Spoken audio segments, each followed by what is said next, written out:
Vesna Vulović was a 22-year-old flight attendant employed by JAT Yugoslav Airlines when she received a fateful assignment.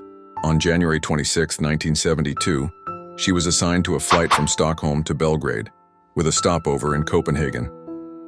But less than an hour through the journey from Copenhagen to Belgrade, JAT Flight 367 exploded in mid-air.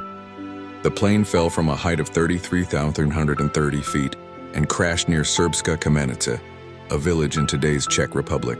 A villager named Bruno Honka, who inspected the crash site, didn't expect to find any survivors, but he found one. Honka pulled Vesna Vulović out of the wreckage and, thanks to his experience as a World War II medic, was able to keep her alive until rescuers arrived. Vulović was the only survivor among the 28 passengers and crew members aboard the plane, but of course she was severely injured. Vulović suffered 3 broken vertebrae, 2 broken legs, broken ribs, and a fractured skull. After being taken to a hospital, she was in a coma for several days.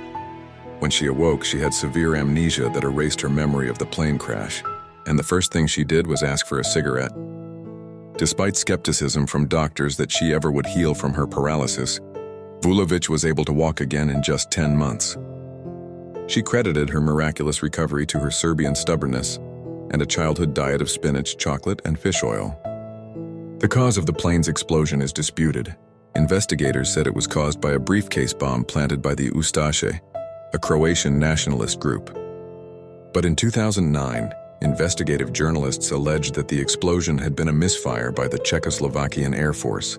They also claimed that the fall happened at a much lower height than previously believed.